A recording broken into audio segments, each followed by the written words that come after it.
जय हिंद साथियों। आज आपको बताएंगे भारत के बारे में। भारत के मैप बनाएंगे और उसको बताएंगे भारत का अक्षांशीय और देशांतरीय विस्तार के बारे में आपको विस्तृत समझाएंगे और भारत की भौगोलिक स्थिति क्या है इस बारे में भी आपको बताएंगे। आइए देखते हैं। पहले भारत की मैप बनाते हैं, फिर नेक्स्ट आपको उस बारे में डिटेल चर्चा करेंगे। दोस्तों, ये भारत का मैप बन चुका है।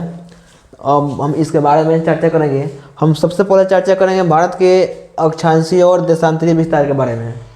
भारत का अक्षांशीय विस्तार देखेंगे हम 8 डिग्री 4 मिनट से 37 डिग्री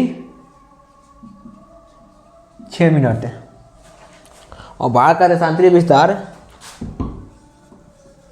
68 डिग्री 7 मिनट से 97 डिग्री 25 मिनट है। और दोस्तों देखेंगे हम भारत के देशांतरीय विस्तार में करीब 30 डिग्री का अंतर है। और दोस्तों आप सभी जानते हैं पृथ्वी को 1 डिग्री देशांतर को पार करने में 4 मिनट का समय लगता है। और जो 30 डिग्री देशांतर है इसको पार करने में पृथ्वी को 120 मिनट का समय लगता है, अर्थात 2 घंटा। और जो यही जो 30 डिग्री का अंतर है इसी कारण अरुणाचल प्रदेश और गुजरात के बीच सूर्योदय और सूर्यास्त के मध्य 2 घंटे का अंतर होता है। जो आपको 30 डिग्री का आ रहा है डिफरेंस इसी कारण होता है। आप सभी जान चुके हैं कि पृथ्वी को 1 डिग्री देशांतर को पार करने में 4 मिनट, तो 30 डिग्री देशांतर को पार करने में कितना समय लगेगा? 120 मिनट। इसी कारण यहाँ पे सूर्योदय और सूर्यास्त के बीच अंतर होता है। यहाँ 2 घंटा पहले सूर्योदय होता है और गुजरात में 2 घंटा बाद में होता है। अब दोस्तों हम देखेंगे भारत का जो चौहदी है कि भारत के किस क्षेत्र में कौन कौन देश सटे हुए हैं इस बारे में चर्चा कर लेते हैं। दोस्तों भारत का जो पश्चिम सीमा हो गया यहाँ पे आपको पाकिस्तान है। यहाँ पे करीब ऐसे पाकिस्तान है। ये तो पाकिस्तान का मैप नहीं बन चुका दोस्तों, फिर भी आपको समझने के लिए मैंने बना दिया। यहाँ पे आपको पाकिस्तान है।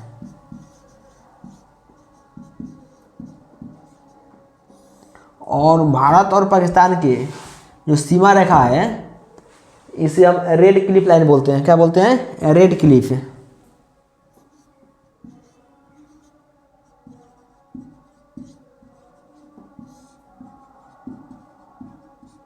Red Cliff. और जो भारत के पूर्व में आपका म्यांमार है।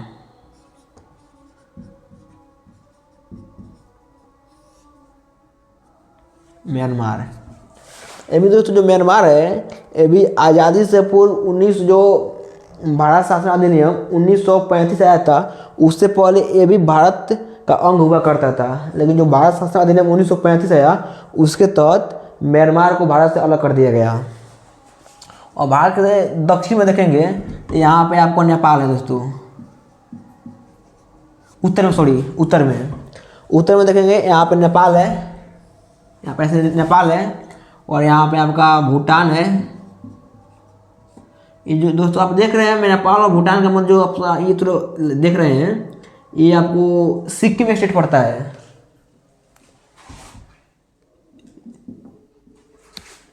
और भारत के उत्तर में जो यहाँ पे फैला हुआ है दोस्तों ये पूरा आपको चाइना पड़ता है। ऐसे चाइना से आपको बहुत आगे तक है।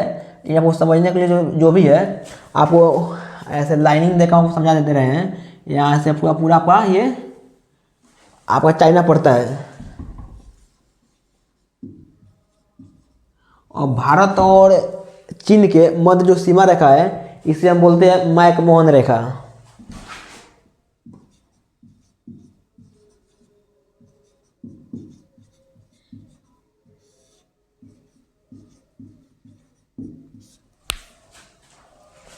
दोस्तों यहाँ पे जो आप देख रहे हैं यहाँ पे अफगानिस्तान है। जो अफगानिस्तान और भारत का जो सीमा रेखा है इसे हम बोलते हैं डुरंड रेखा। क्या बोलते हैं? डुरंड। एक्चुअल में जो आपको जो अफगानिस्तान का सीमा रेखा है दोस्तों ये अभी जो पाक ऑक्युपाइड कश्मीर है POK उसमें शामिल है। इसे देखा जाए तो ये भारत का कब्जे में तो पीओके नहीं है, पाकिस्तान के कब्जे में है, लेकिन फिर भी जो अफगानिस्तान का हिस्सा है यहाँ पे जो आपका टच करता है अफगानिस्तान, इसे हम ड्रोन रेखा बोलते हैं।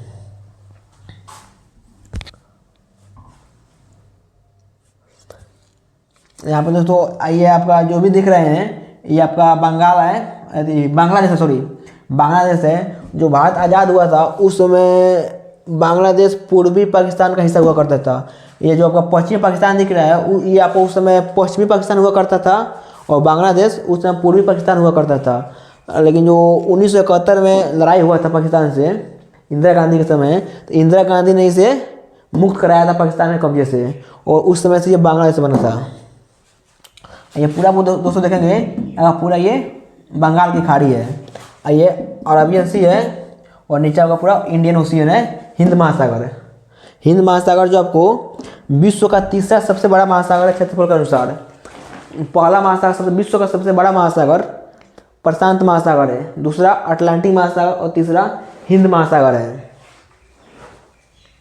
और दोस्तों देखेंगे जो भारत का पूर्वी छोर, जो भारत का पूर्वी छोर है और इसे किबिथु बोलते हैं, सबसे पूर्वी छोर जो अरुणाचल प्रदेश में स्थित है, इसे हम क्या बोलते हैं, किबिथु।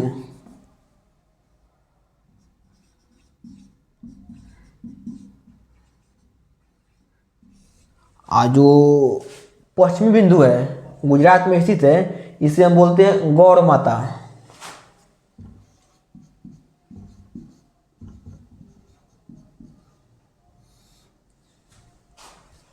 और जो सबसे उत्तरी बिंदु है इसे इंदिरा कौल बोलते हैं, इंदिरा कौल, जो जम्मू कश्मीर में स्थित है।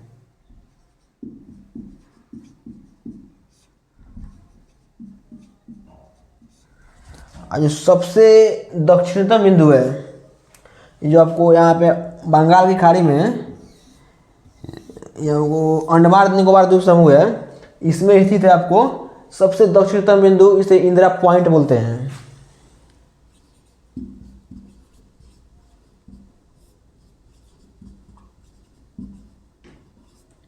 इंदिरा पॉइंट।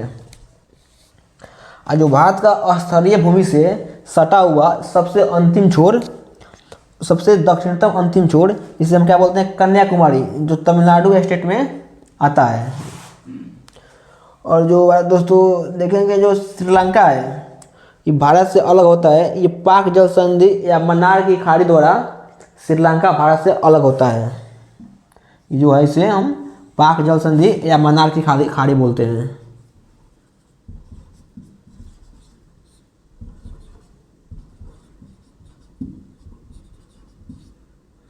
पाक जल संधि।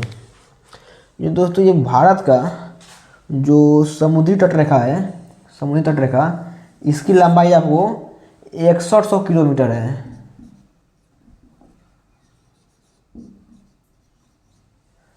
और जो स्थलीय तटरेखा है इसकी लंबाई देखेंगे हम दोस्तों, ये आपका 15,200 किलोमीटर पड़ता है। करीब करीब देखेंगे तो जो आपका तटीय रेखा है, समुद्र तटीय रेखा, इससे करीब करीब 2.5 गुना आता है। आप इसको डिवाइड करके देख सकते हैं। दोस्तों जो भारत का ये आपका भारत का पूर्वी छोर है, ये पश्चिमी तट है, ये पूर्वी तट है। जो पश्चिमी तट है ये भी आपका देखते हैं यहाँ पे जो मुंबई है, मुंबई से लेकर गोवा तक के तट को हम कोंकण तट बोलते हैं। और वहीं दोस्तों गोवा से लेकर कर्नाटक तक का जो तट है इसे हम बोलते हैं कन्नड़ तट। और वहीं कर्नाटक से लेकर जो केरल का तट है इसे हम बोलते हैं मलाबार तट।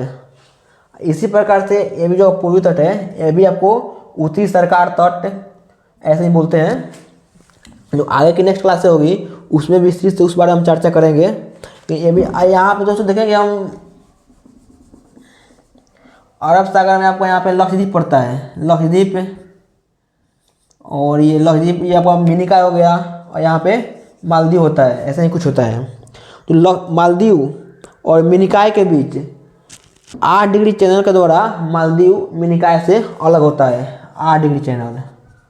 और मिनिकाय से लक्षद्वीप 9 डिग्री चैनल से अलग होता है। और वहीं जो अंडमान निकोबार द्वीप समूह है, दक्षिणी अंडमान उत्तरी अंडमान से 10 डिग्री चैनल द्वारा अलग होता है।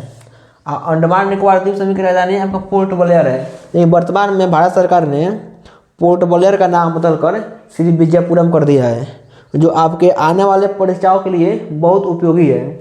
आप ये अंडमान निकोबार द्वीप समूह की राजधानी श्री विजयपुरम याद रखिएगा दोस्तों। और दोस्तों देखेंगे जो कर्क रेखा है 23.5 डिग्री उत्तरी अक्षांश भारत के 8 राज्यों से होकर गुजरती है। यहाँ पर करीब आप देखेंगे दोस्तों ऐसे गुजरती है, वो ऐसे करीब गुजरती है। यहाँ देखेंगे 8 राज्य, यहाँ पर देख लीजिए गुजरात, यहाँ पर आएंगे थोड़ा सा राजस्थान आएगा, राजस्थान, मध्य प्रदेश, छत्तीसगढ़, झारखंड, पश्चिम बंगाल, त्रिपुरा और मिजोरम। ये भारत के कुल 8 राज्यों से होकर गुजरती है। ये तो आपको बहुत सभी एग्जामों में करीब करीब पूछते हैं। ये आपके लिए जो भी आप तैयारी करते हैं, रेलवे करते हो, एसएससी करते हो, एसएससी जीडी करते हो, कोई भी या स्टेट की तैयारी करते हो, उसके लिए बहुत उपयोगी है। ये आपको 23.5 डिग्री उत्तरी अक्षांश है।